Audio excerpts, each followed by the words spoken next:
Ah, voilà un sujet super intéressant qui fait beaucoup parler dans la communauté sportive, alors qu'en vrai, il n'y a aucune raison. Aujourd'hui, on va voir ensemble qu'est-ce que le squat, le vrai, et pourquoi tu dois quand même le faire, même si, selon toi, vu que tu fais du foot, t'as pas besoin de bosser les jambes. Je vais t'arrêter tout de suite.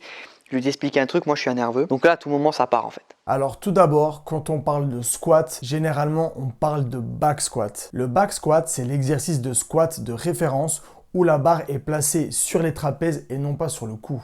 Car c'est en la plaçant sur le cou que tu vas te blesser. Voilà déjà un premier point qui est très intéressant. Pour bien être à l'aise avec le placement de la barre, il est très important de légèrement sortir ses trapèzes pour bien sentir la barre. Barre du fer. Généralement, quand on débute, c'est vrai que ça peut nous gêner. C'est pour ça qu'au début, tu peux utiliser les petites mousses faites exprès pour un tout petit peu moins être écrasé par la barre. Mais au fur et à mesure du temps, je t'invite vraiment à apprendre à squatter sans, parce que sans mousse, tu vas beaucoup mieux sentir la barre et donc tu seras beaucoup plus à l'aise avec le mouvement. Concernant le mouvement, c'est assez simple en soi. Il suffit tout simplement de venir descendre en fléchissant tes genoux, puis de remonter, et le tout en gardant les talons au sol. C'est un mouvement qui est très énergivore parce qu'il sollicite beaucoup de muscles et donc il est très coûteux au niveau du système nerveux. C'est pour ça que généralement après plusieurs séries ou squats, on se sent à plat. Claqué au sol. Pour ce qui est des muscles sollicités, le back squat est un mouvement ultra complet. En le réalisant, tu vas venir travailler principalement tes quadriceps, donc l'avant de tes cuisses, tes fessiers, ensuite tes lombaires, ta ceinture abdominale, mais également tes ischios et tes adducteurs. Et selon l'angle auquel tu vas descendre, tu vas plus ou moins solliciter ces muscles. C'est d'ailleurs généralement le premier point de discorde chez les sportifs, à quel angle il faut descendre. Tout d'abord, on va clarifier une chose. Un squat complet, c'est un squat où tu descends à plus de 90 degrés de flexion de genou. Combien ? Donc toutes les personnes qui s'arrêtent bassin à hauteur de genou et qui disent je fais un squat complet, non. Non. Tu ne fais pas un squat complet. Sur ce point-là, il y a littéralement zéro débat. Que tu aies un fémur long, un fémur court, etc., peu importe. Que tu puisses descendre ou ne pas descendre, ça c'est une autre question. Mais un squat complet, c'est un squat où tu descends à plus de 90 degrés. En plus du squat complet, il existe principalement deux angles qui sont très intéressants à travailler. Le premier, c'est de descendre à 90 degrés. C'est-à-dire que ton bassin doit se retrouver au niveau de tes genoux. C'est ce qu'on appelle un demi-squat. Et ensuite, le deuxième angle, c'est de venir descendre à 45 degrés de flexion. C'est ce qu'on appelle un quart de squat. Chacune de ces angulations sollicite le corps et les muscles de façon totalement différente. Il n'y a pas une angulation qui est meilleure qu'une autre.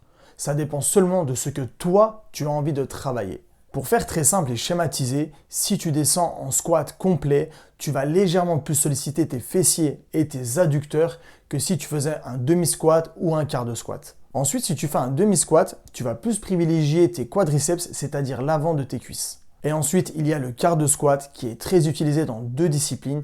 La première, c'est toutes les disciplines de course à pied, là où il est très intéressant de faire uniquement des quarts de squat.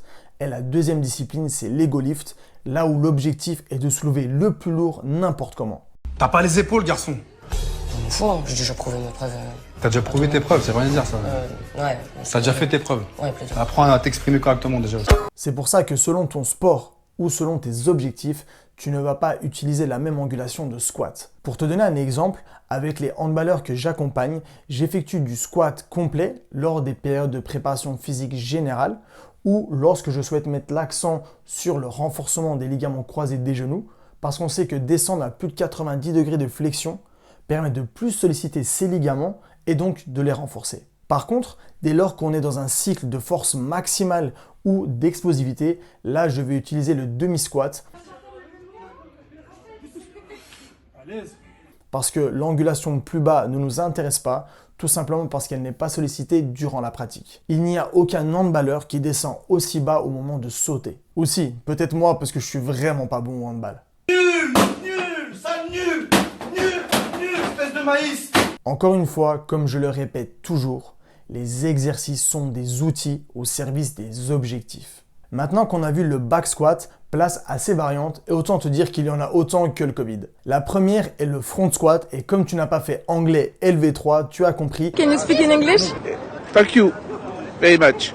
Cette fois, l'objectif est de venir placer la barre devant. Pour tenir la barre, tu as plusieurs façons. Tu peux venir croiser les bras, façon Ronnie Coleman, ou tu peux tout simplement la tenir avec tes mains et relever tes coudes, type haltérophilie. Et comme tu peux voir, cette position demande une mobilité que j'ai perdue il y a bien longtemps. Le fait d'avoir la barre placée à l'avant de tes épaules va avoir comme effet de venir te tirer vers l'avant. Donc toi, tu vas te redresser, ce qui va te permettre de plus solliciter tes lombaires, mais aussi plus tes quadriceps. Attention tout de même parce qu'il faut avoir une très bonne exécution pour être dans ce contexte. Si tu es débutant, il faut également attendre un tout petit peu avant de faire cette variante parce qu'elle demande pas mal de technique. Ensuite, la deuxième variante est le goblet squat qui cette fois-ci est beaucoup plus facile. Cette fois, la barre n'est pas posée quelque part sur ton corps, il n'y a tout simplement pas de barre, il y a juste un poids, généralement un kettle, que tu vas venir tenir au niveau de ta poitrine.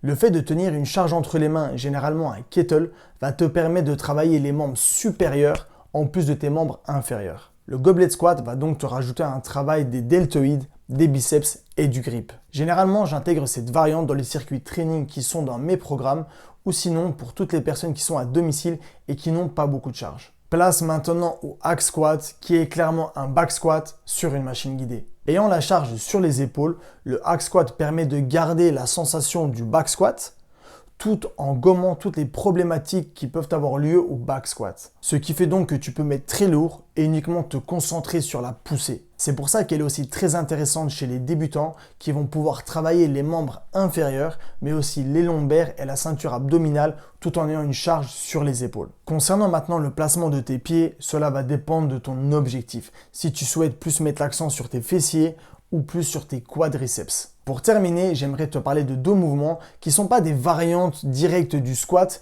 mais qui reprennent le même pattern de mouvement. Le premier est le wall ball et clairement j'adore cet exercice parce qu'il permet de squatter tout en travaillant les membres supérieurs et ce de façon ludique. Parce que oui, c'est aussi important de s'amuser en s'entraînant. Je suis pas venue ici pour souffrir, ok? Le wall ball trouve aussi son intérêt chez les athlètes qui ont besoin de développer leur puissance et surtout le transfert d'énergie du bas du corps au haut du corps. Parce qu'effectué à une vitesse maximale, le wall ball permet de réaliser une triple extension. Le deuxième mouvement, c'est le thruster et cette fois la charge est sur les épaules.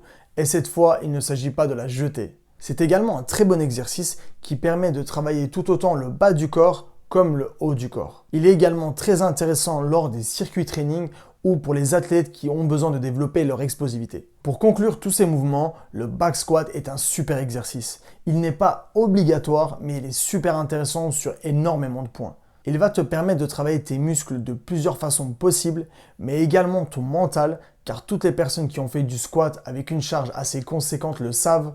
Quand tu descends avec une charge sur tes épaules et qu'il s'agit de remonter, tu as intérêt à serrer les dents. C'est pour ça que c'est un exercice que j'adore et c'est un des premiers exercices que j'ai commencé à faire dans ma chambre quand j'ai débuté la musculation.